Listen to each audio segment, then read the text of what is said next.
Christmas was called off. But later I got a notification. My family tagged in a photo, full dinner, gifts, a fire lit in the fireplace I paid to restore. A day later, my sister asked, "Still covering the January rent?"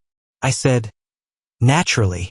Then I froze the lease fund and locked their access. By 10 a.m., my parents stood at the door and shouted, "Open the door." I opened it, laughed, and replied. It hit me like a punch in the stomach. There they were, my entire family, gathered around the long dining table in my parents' house. Warm lighting, full plates, wine glasses, laughter frozen in a perfect moment. My cousin had posted the photo, and I'd been tagged about an hour after midnight. I clicked on it, thinking maybe it was a memory or an old photo. But no, there was the sweater I gave my dad last week. The table runner my mom picked up 2 days ago when I drove her to the store. They were all there except me, and they told me Christmas was canceled. I stared at the screen, numb at first. Then something else started rising. Not sadness, fury. I recognized one of the gifts near the tree. It still had the same blue wrapping paper I used. One of the few rolls I had left from years ago, the one I saved for special presents. I had dropped them off 4 days before, thinking they'd still open them, maybe FaceTime me, maybe even thank me. Instead, they placed them under the tree for decoration, posed with them like I was a sponsor, and then cropped me out of their holiday completely. I looked closer. The fireplace was lit. The same one I paid to have repaired last month after it cracked during the first cold snap. My parents couldn't afford the repair. They didn't even ask me, just mentioned the issue on the phone and waited. I covered the bill without question, $642, because they were my parents. Because I thought that still meant something. But apparently what it meant was pay up, stay out of the photo. My sister was in the center, arm hooked around our mom, her red dress perfect, makeup glowing. She always looked like she was about to be interviewed. Married to some honing finance guy who calls everyone buddy and flies first class, even on 1-hour trips. Ever since that wedding, she became the golden child, the brand ambassador of our family. She shows up twice a year, drops off designer gifts, and suddenly she's the hero. I show up every weekend, fix their faucet, pay the electric when they accidentally forget, and I'm just expected. 2 months ago, my wife left.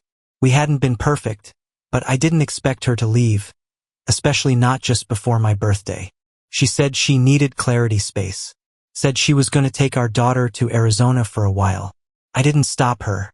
I didn't know what to say. I told my mom that night. She paused, asked if I'd still be coming over to fix their porch light. They never asked how I was doing. Not once.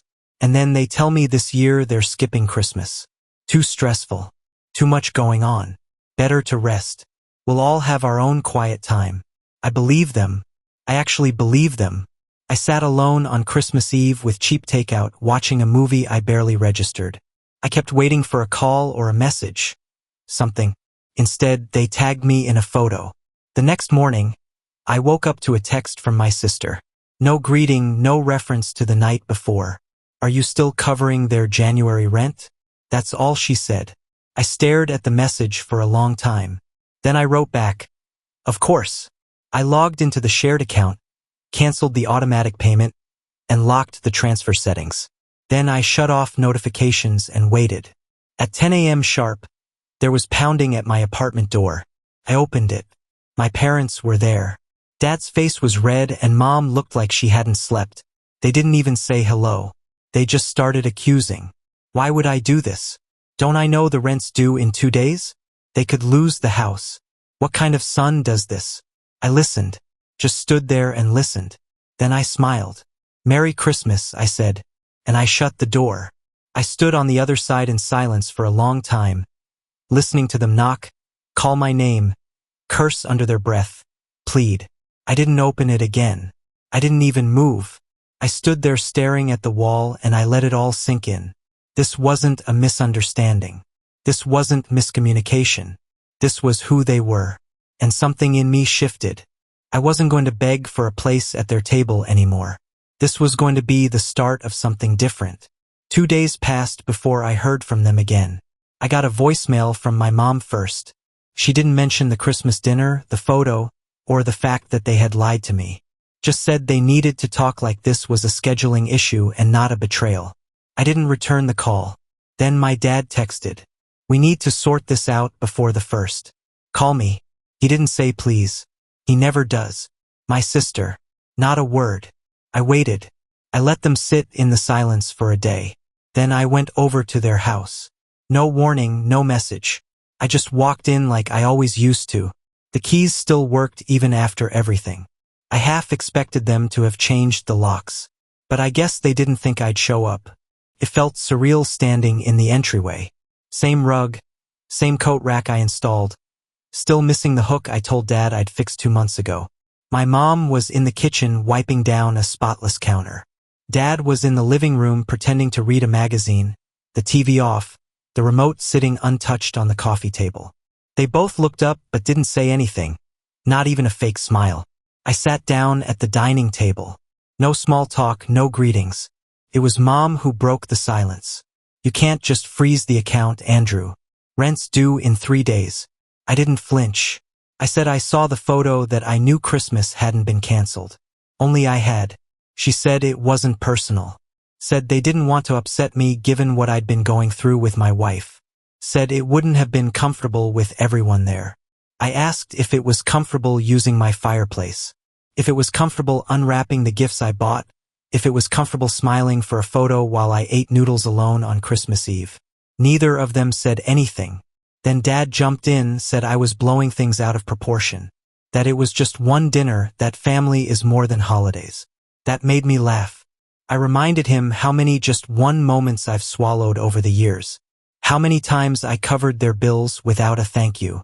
How many birthdays I spent fixing their house instead of being celebrated. How I handed over money for their rent while I ate ramen 3 nights a week and sold my bed frame to pay my utility bill. They sat there in silence. I told them I wasn't covering anything after January. Not rent, not utilities, not a cent. They had 1 more month to figure out how to live without me funding their lifestyle. Mom said something about how it was a bad time to make a change. I asked when it would ever be a good time to stop being treated like a doormat. They didn't answer that either. I stood up and walked to the door. No one followed me. No one said sorry. That night, my sister finally sent a text. Just 5 words. That was really immature, Andrew. I didn't respond. Instead, I opened my laptop and went through everything. Our shared phone plan can lead. Streaming services I paid for changed the passwords. The spare key I kept hidden on their porch gone. The car insurance I'd added them to because their premiums were too high. Removed. Bit by bit, I cut the cords. If they wanted to erase me from the family photo, they could live like it. They went quiet for almost 2 weeks. Not a text, not a call, no guilt, no apology. Just silence, like they were hoping time would sweep it all under the rug. Like maybe I'd forget they had a party without me. Laughed around the table I helped them afford. Smiled by the fireplace I paid to fix. Then the sink broke. First came the voicemail from Mom. Said the kitchen was flooding. Water everywhere. The pipe under the sink gave out. She used words like disaster and emergency and slipped in a soft, "We really need you." I didn't call back. A few hours later, Dad sent me a blurry photo of the mess. Towels soaked, cabinet warped, water still dripping. Then he texted, "We can't afford a plumber. Can you come?" I waited 5 minutes and replied, "Understood." The next morning, I drove over, not to fix anything, just to see it with my own eyes. They looked surprised when I walked in. My dad was on his knees trying to tighten something with an old wrench. My mom was reedied, probably from the stress, maybe from the humiliation. I stood in the doorway of the kitchen and stared at the water pooling near their feet.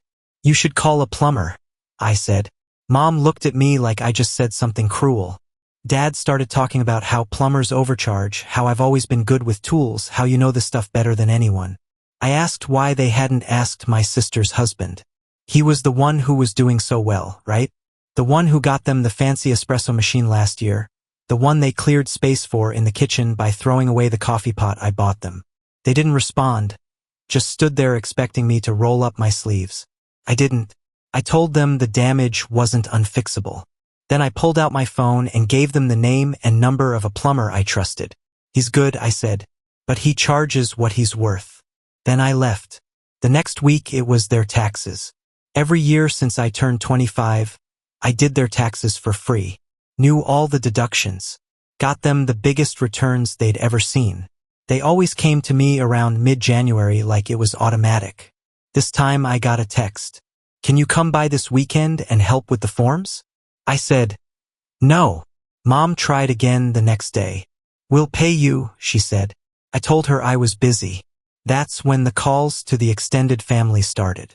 I didn't even have to hear it from my parents. I heard it from my cousin Mike, who called me and said, "Man, your mom says you're going through some stuff." They were painting me as the unstable one now, the emotional wreck, the one punishing his family for no reason. My sister, of course, added her own flavor to the story. Said I'd always been difficult. Said I was jealous of her success.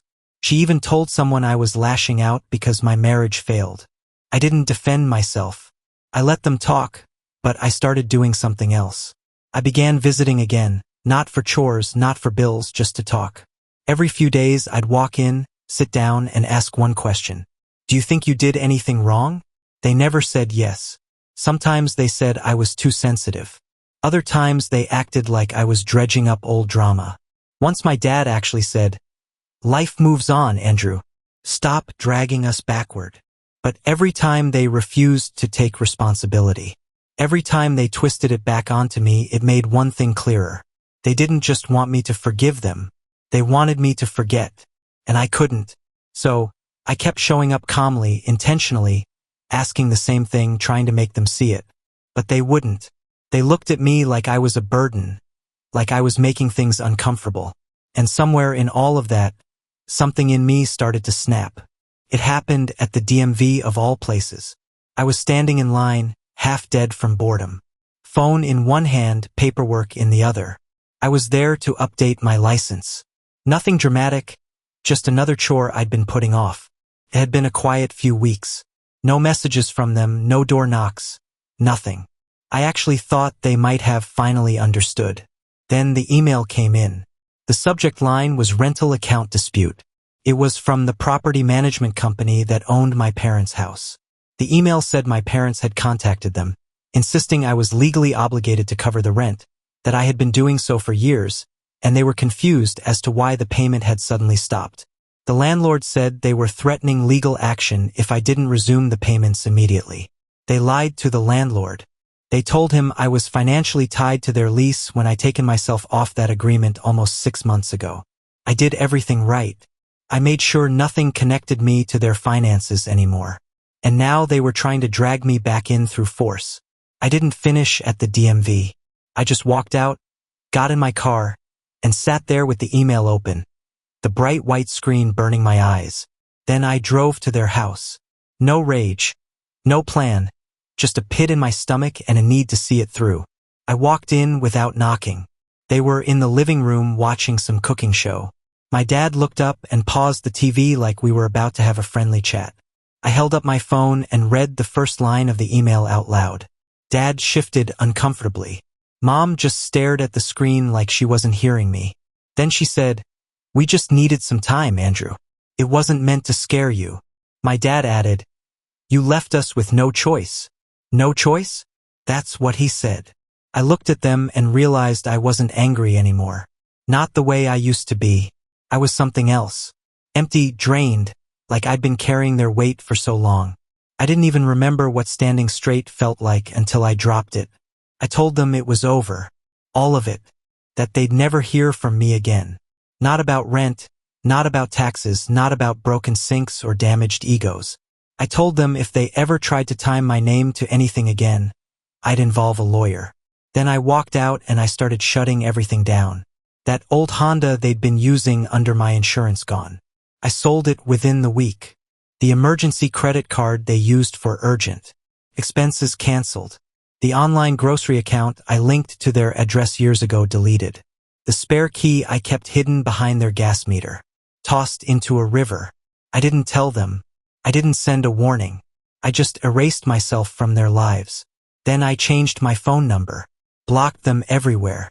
It was eerie at first how quiet my life became. The silence used to feel like loneliness. Now it felt like healing. I started waking up without dread. I had enough money to take care of myself for once.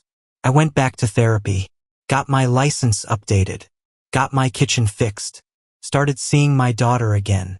My wife, after months of silence, said I could come visit. I started living like someone who mattered.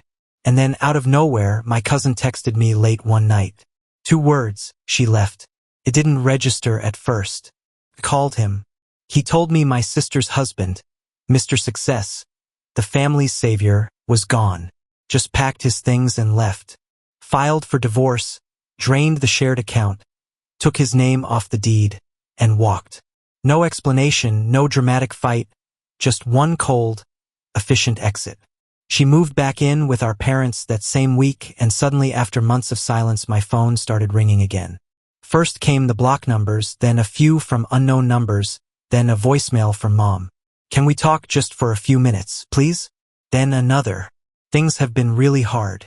Your sister's going through a lot. We all are. I didn't answer. I sat there in my apartment, lights low, the city outside buzzing, and I played the voicemail again. I listened to her voice, the one that used to make me feel 10 years old again. I waited for the usual reaction, the sting, the pressure in my chest. But it didn't come. All I felt was silence. A cold, clear silence. For the first time in my life, I realized I wasn't waiting for them to change anymore. I was free. It was a Tuesday afternoon when the envelope arrived. Plain white, hand-dressed, no return address. I almost threw it out with the junk mail, but something about it made me pause. Inside was a card, thick formal, like the kind you'd use for weddings or graduations. It just said, "Family dinner, Sunday, 6 p.m. Please come, Mom." No long explanation, no apology, just that. I stared at it for a while, trying to decide if it was some kind of trap. Maybe they thought now that my sister was down, I'd be desperate enough to come crawling back. Or maybe they genuinely believed that a roast chicken and awkward smiles could fix 30 years of silence and shadows. I almost didn't go, but curiosity has a way of digging its nails in. And there was still that part of me, buried but alive, that wanted something different. Not reconciliation, not forgiveness, just proof that it wasn't all in my head. So I showed up. The house looked the same. Same cracked walkway. Same porch light flickering like it always did.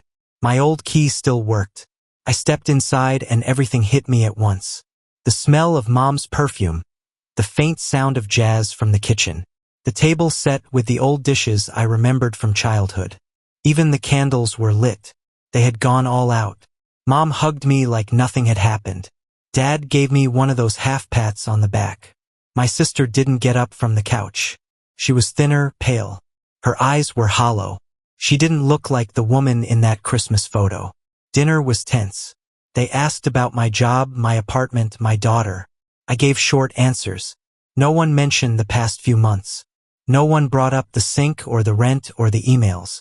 It was like they were reading from a script. One where I had always been part of the family and nothing had ever fractured. Then dessert came and my mom asked me if I remembered that Christmas when I was 10. The one where I cried because my sister got a Game Boy and I didn't. She laughed like it was some charming childhood story.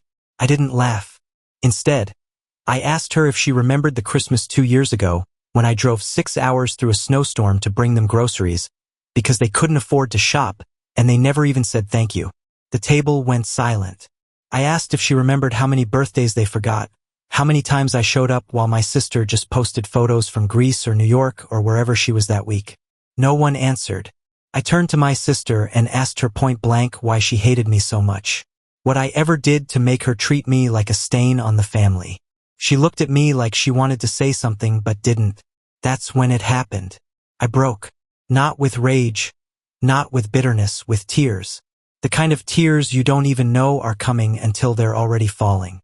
I sat there at that perfect little dinner table and cried like I hadn't cried in years. I cried for every time they made me feel invisible. For every moment they praised her while I stood in the background. For every quiet night alone after they lied to me.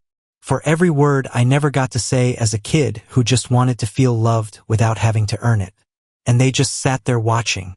When I finally stopped, my mom reached across the table. She didn't say sorry, just touched my hand. My dad nodded slow like he was processing it all for the first time. Even my sister looked away, her eyes glassy. For a second, just one, I thought maybe this was it. Maybe this was the moment it would all shift, that we'd finally start something real. But then I saw the dishes, the candles, the effort to stage a perfect evening. And I realized they weren't doing this for me. They were doing it for themselves, to feel like they tried. I stood up. I didn't yell. I didn't accuse. I just thanked them for the meal and left. As I walked to my car, I felt something strange. Not anger, not relief, closure. By the time June rolled around, I had stopped checking for their names in my inbox. I wasn't angry anymore, just done. The way a bridge feels after the fire's long gone. It's not burning. It's just ash. My days had fallen into a rhythm that felt like healing. I worked from home, kept things quiet. I flew out to see my daughter every other month. Her laugh had started sounding like mine again, which was something I hadn't realized I missed. Life had narrowed, but in a good way. Everything that stayed in my life had a purpose. Everything else I let go. Then the message came. It was short, unexpected, from an unknown number. Just this. Andrew, we need to talk. Please come by. It's important. Mom, Dad, and Rachel. I stared at it for over an hour. Not because I was weighing whether to respond, but because I didn't feel anything at first. And that scared me. I'd spent years craving an apology, attention, acknowledgement, anything. And now, when it finally came, I wasn't even sure I wanted it. But I went. I parked down the street like I used to when I was angry, back when I'd come over with groceries and leave without a thank you. The house looked smaller somehow. The lawn hadn't been mowed. The mailbox was open. One of the window's shutters was hanging sideways like it had been yanked. I let myself in. No one came to the door. The screen creaked like always. But there was no yelling, no movement, just quiet. They were all in the living room, no dinner, no candles, no staging. Just three worn-out people sitting under the weight of whatever life had become since the center of their universe collapsed. My mom looked older than I remembered. Her hair had gone almost completely gray. My dad looked like he'd stopped caring about what he wore. And my sister Rachel looked like someone who hadn't slept properly in months. Pale makeup smudged, wearing a hoodie that probably used to be mine. I didn't sit. I just stood there and waited. It was my dad who spoke first this time. He said they were sorry for how they handled everything. He didn't use the word wrong. He didn't go into specifics, but he said they hurt me and that they knew it now. My mom picked up from there. Said she'd been trying to keep the family together and didn't realize she'd been doing it by making me invisible. Then Rachel stood up. She didn't look at me when she said it. She said she was sorry. Said she resented me because I always showed up and she didn't know how to compete with that. That when she started making more money and the attention shifted, it felt good to finally be seen and she didn't want to give that up. Even if it meant shutting me out, she said she didn't hate me, that she never did. She just didn't know how to be my sister. And then she said something I wasn't ready for.